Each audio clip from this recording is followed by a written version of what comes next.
Ready Player Will.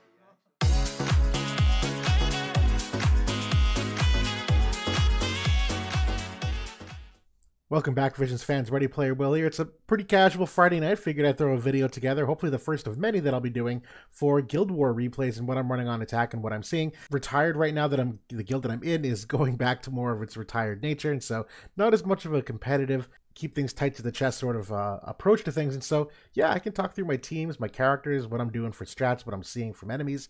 And so everything for this, I'm going to go through the map overview, which is really where things start, talk a little bit about my thoughts for characters and vision cards and what I'm anticipating, what I'm looking to target. But without getting too far ahead of myself, let's just talk about the map. A couple things first and foremost that I look for immediately anytime there's a map. The first one is how close are they spaced together, your teammates. And so they are 3 squares away here, which means units that have a move of 2, let's say have a diamond AoE, they're not getting there to that teammate. The other really interesting thing here, and this is getting a little bit ahead, but the topography of this map is that there's a hard barrier between slot 1 and slot 2, where this is a height of 1, that's a height of 3. Even if you threw a Tourmaline ring on there, unless you have a move of 5, you're not getting over to that teammate to buff them, where if you had jump plus 2, you'd go 1, 2, 3, 4, 5 and get there. Very rare for most characters though, so much less of an option than normal. The other thing I'm looking at from a topography perspective is that there is kind of this small little funnel here in this height 2 area where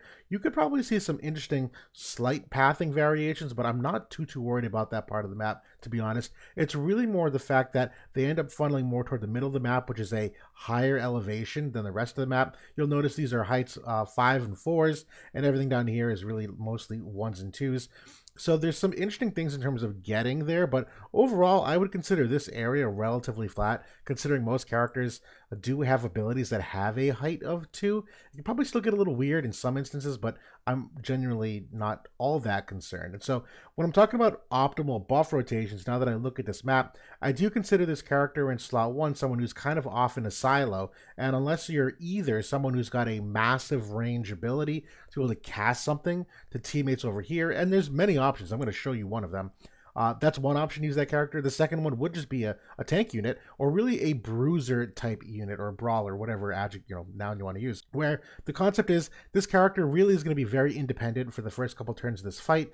Depending on what your other 2 units might do, they might get a little further ahead because they don't have teammates to move to get some of that, like, I call it horizontal buffing motions. So this character, there's a couple different options, but I would either put a support with a long range ability, or I'd put a tank unit here in slot 1, so that as they move, and they probably will move more diagonally than anything, they'll just kind of follow this general path relatively unimpeded. There obviously is this giant area where you cannot walk, and so there's some variability whether you might go below it or above it, but I'm not terribly concerned. I think the really only instance where they might go above it here is if there's a tank opposite them. So that's the next part of this, is thinking about where enemy hate is, and there's some variability there, but overall that's kind of like a level 2 approach to this. And so right now when I see this map, I'm kind of just thinking, like, what are characters that I want to be able to pair together in slots 2 and 3 that'll work really well, because they'll typically move in tandem with each other no matter what the variation, really. And the couple different things that I am thinking for these slots 2 and slots 3, let's focus on this slot 2 unit first. Number 1, they can either move to this teammate and buff, and that way this teammate can then buff and move forward, in which case unit 2 is going to just like slightly lag behind them a square or so, but they're going to move relatively similarly together. There's a big upside to this, and that's that your slot 2 unit will likely get more buffs off than if they went straight ahead, which we're going to look at in a second. So the general idea is that, they move to a teammate, they buff, that's buff number 1. This teammate does something, they go this way. This character then has a chance to buff number 2, and they'll likely move 3 squares this way. Enemies probably aren't in range yet, so you probably still have a 3rd buff for this slot 2 unit. So I like that for characters that are buff heavy. I think that's a relatively safe option. The alternative is that this slot 3 unit is faster than them, and that they're the ones that move to buff, and this slot 2 unit's the one that moves forward. And this is a little more aggressive. You probably won't get as many buffs off because the enemies will likely be in range a lot sooner. And so that's a legit strat. I'm going to do it in the replays that I show, but I do think that's another valuable thing here in terms of movement, engaging quickly, maybe baiting some enemies sooner than they'd want to, but you have some options to play with in these slot 2 and 3 areas. Other than that, in terms of what I'm expecting for enemies, I do think the regular meta units are pretty strong here. This is limited content, so cost things are a big consideration. I would imagine there's a bunch of popular MR and SR units you'll see. SR Little Leela immediately comes to mind, but other MR tanks like Marielle, even regular Earthmont potentially. Dario is a popular pick. But outside of that, I would expect your Souls and Elias, maybe some good old-fashioned Dark with Halloween Lucia, who is still a very, very good limited Guild War character. And so that kind of brings me to my second party that I'm going to talk through in terms of what I'm thinking for teams. And a lot of that is driven by what you can equip for vision cards, at least for me. I know you could probably pick a character and just build around them, but I prefer to try to get some vision card synergy here. And so I'm looking for a lot of these vision cards that have a couple attributes that I'm looking for, namely AoE res, unit res, and agility. And the cards that have 2 out of those 3 attributes immediately jump to the top of the list. That's one of the reasons why the strike meta was so big for so long, was that the full metal card had both, what was it, unit res and agility on it, that it made for so many vision card opportunities. We just recently got the Melnia vision card, and I honestly, we've been talking about it for months. I wanted to put it to the test. And so I am using a team utilizing this Melnia vision card, something a little bit off-brand, where it's Squall, Bradley, and Kadia. And Kadia, I do have max reincarnated as a lower rarity unit. I did that for Kayshawn's WDL league, so I don't expect everyone to do that. I happen to do it because of the league we did on the side. But if we're looking at what the Melnia vision card brings, you'll kind of get an idea why I went this way. So the Melnia vision card here has unit res, agility, and reaction block, which honestly is right there at number 4 in terms of preferred attributes on a vision card.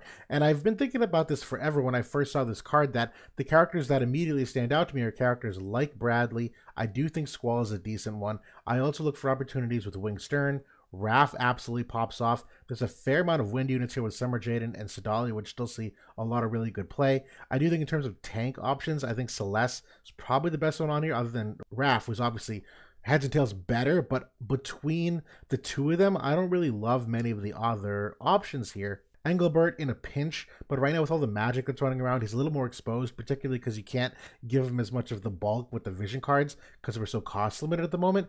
But I've been theory crafting about this team for quite some time, and it just kind of came to my idea that Kadia, being such a low-cost unit, makes for some really good vision card overlap. And so you're seeing here on my vision cards, I can put the other full metal card here, which is the attack percent, the crit rate, the crit damage. And then on the sub-vision card here, I can use the Perrine vision card, I think they want to call it. But although I have no real strike attack in this team, that still gives reaction block and HP to both Squall and Bradley, which is really my primary focus here. I just want the two of them to really get as offensively potent as they can, have Kadia keep them up, just a little bit of survivability, nothing too crazy, and just let them chain away. And Squall brings a really valuable slash imperil here that Bradley doesn't normally have access to. So, Squall brings that reduced defense penetration, the healing power down, and the 38% slash imperil on that big AoE. Bradley obviously comes up, can chain with him a bunch, CT up, and the story just kind of goes from there. And so, yeah, we're going to watch 2 replays here. We're playing Choka Boss today, and I did pick 2 targets that were not their typical wall. Their typical wall is something a little bit different in terms of magic variations, but I wanted to walk through what I was seeing here and basically, whether or not I executed what I wanted to. And so I'm using the second variation here in terms of what I was describing for movement, and just going back to it really quickly, what you'll expect to see. I have Bradley moving towards Squall in the middle here. I then have Squall moving forward using a haste TMR, and Bradley's also using a haste TMR. It's really important for both of them to get up and running very quickly, because I know Bradley in particular does have a very long range with that calculated rend, so I want Bradley to potentially get that extra buff turn in there. And Kadia being a unit that has a very liberal buff of her giant AoE, that's the, what is it, Earth Res, Dark Res, Protect, and something else.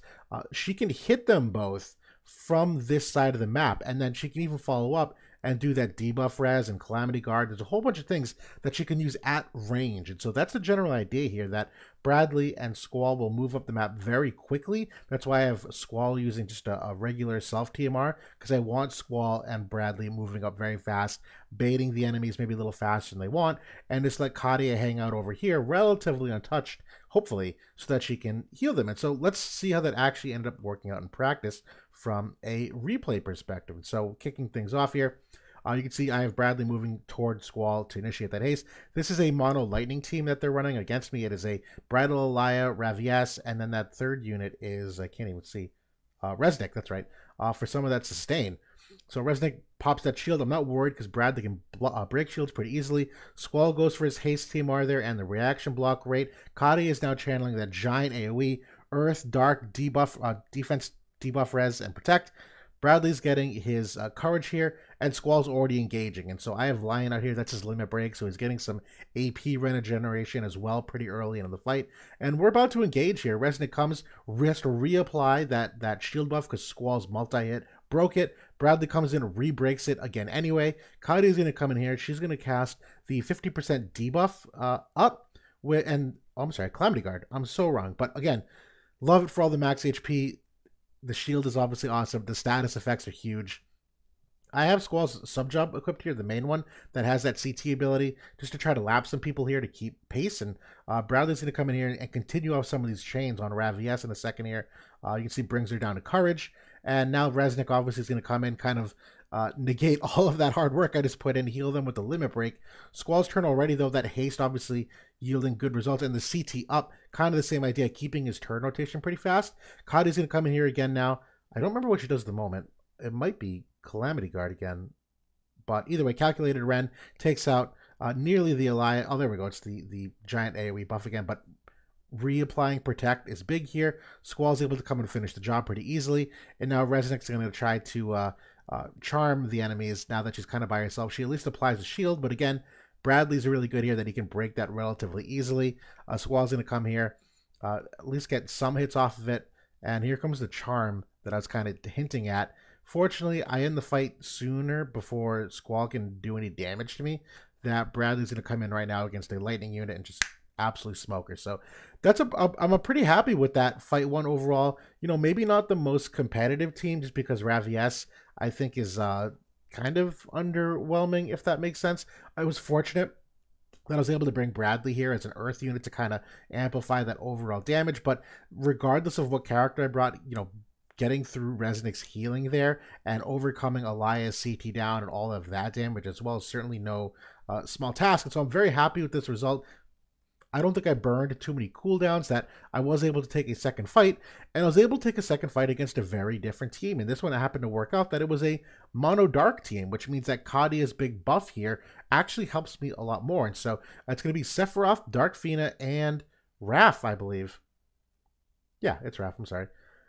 But basically the same opening rotation here. Bradley's going to move. He's going to use that haste TMR on Squall. Squall's going to use his own and move straight ahead. You did see he moved a little bit directionally toward the right, toward Raph, because the hate's not in the center anymore. But doesn't matter. Kadia still has the range to still apply this giant AoE to them. Very big to have the Protect there too. That's Sephiroth doesn't have Protect removal. Bradley's coming here with the courage again. Squall's going to get that second buff again, that haste being really important, that they get those one or two buffs off that they want. Dark Fiend is going to come here now. I think she's going to end up stopping my... No, I'm sorry. Unit res on my Squall. Mixed up.